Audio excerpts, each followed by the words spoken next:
going on YouTube? RabbitChan13. I know it's been a while since my last video. You know how life is, just kind of comes up and just prioritize.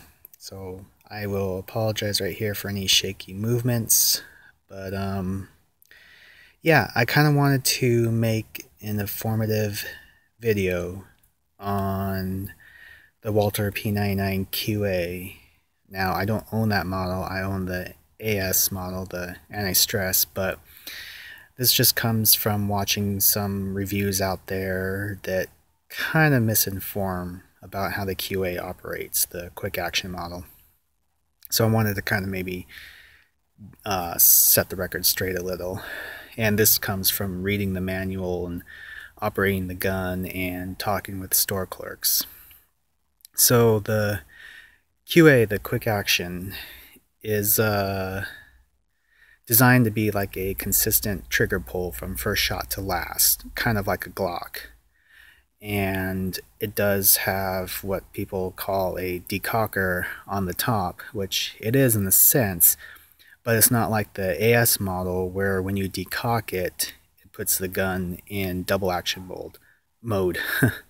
It renders the trigger inoperable. And what some people are misinforming about that feature is that they use that decocker as a way to carry the gun, which is incorrect. The QA model is perfectly safe to carry with one in the chamber and not decocked. In fact, that's how it's supposed to be carried. And it just kind of irks me when people say that they decock it for carry, for self-defense, and it just implies to me that they are training themselves that if they need to use the gun, that they're pulling the gun, racking the slide a bit to re-engage the trigger, and then, God forbid, have to use it on the bad guy, which, again, it's an extra step, and that's not the way the gun is designed. So, and what actually, the decocker, yeah, the decocker on the QA is for disassembly only. Sorry.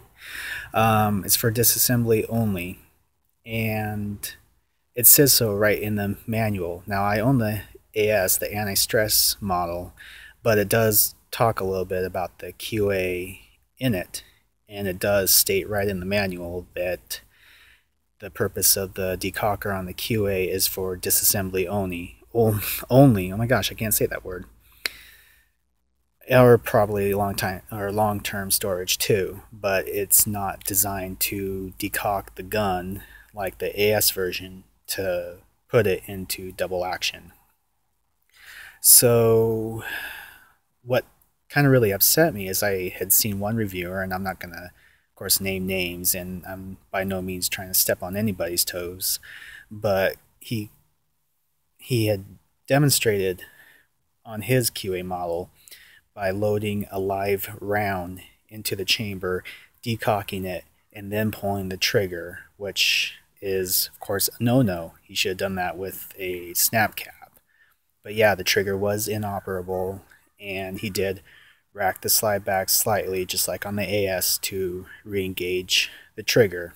Of course, he didn't pull it then, thank God, but he did it with a live round. And so if he and anybody else is, again, saying that, oh, well, this is to help prevent accidental discharges and make it safer to carry, again, that's not what the QA is designed.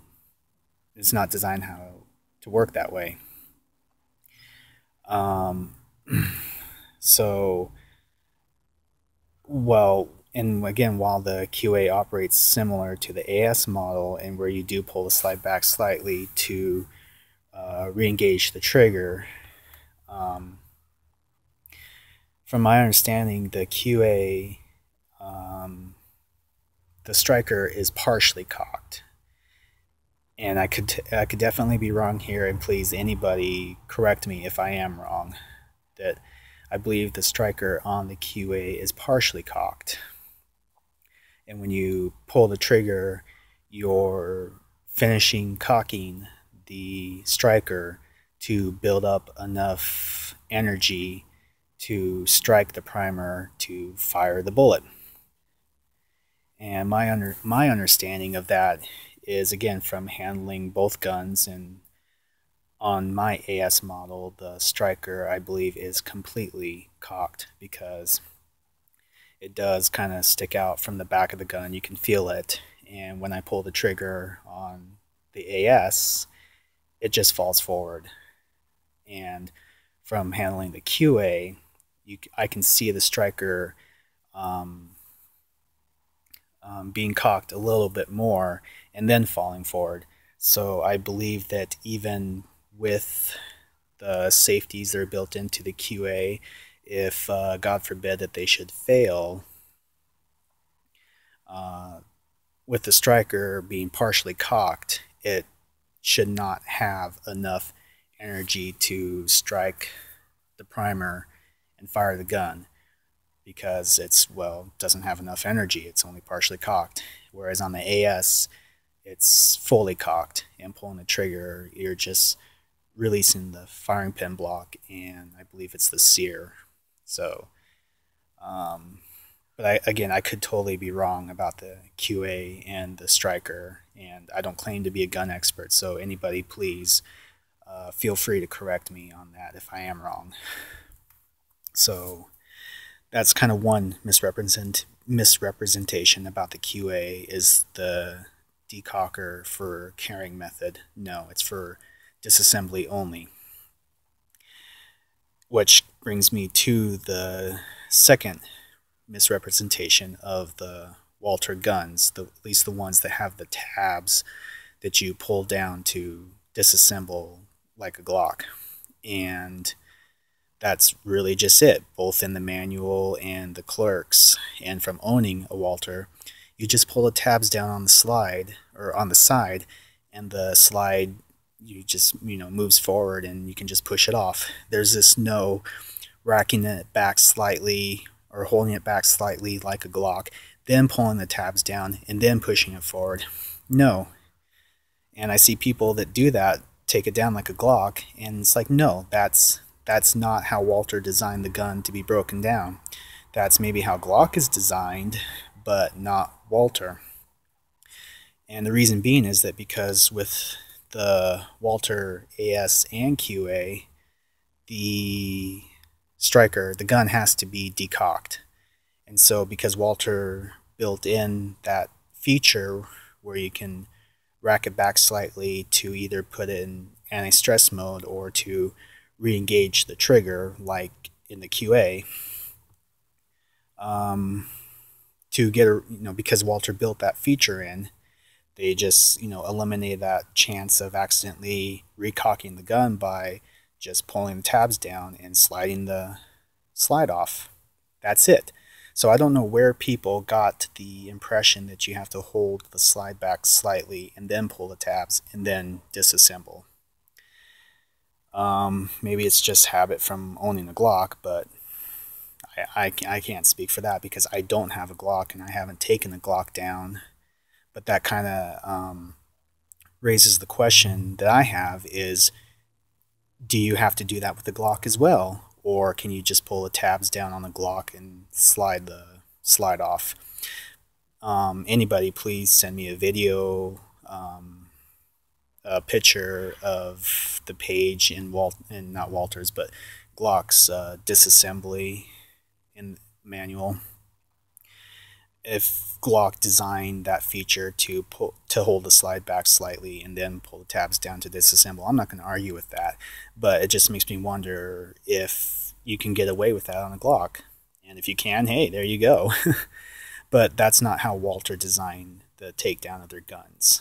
So that's just kind of the two misinformations I've seen people represent the Walther gun online. So this video isn't designed to step on anybody's toes, and the reviewers I've seen, do have some pretty good reviews. They're just kind of misinformed on those two topics about the decocker and the disassembly. So don't let don't let any of those be like a factor to deter you from getting a Walther gun, because it's a great gun, but like anything, just read the manual and get a feel for the weapon, and if that's what you want, go for it. But anyways, I just wanted to kind of throw that out there. Again, I'm not a gun expert, but it just kind of irks me a little when I see somebody misrepresenting a fine weapon such as Walther. So, anyways, this is RabbitChan13, and hopefully I will catch you guys in the next review.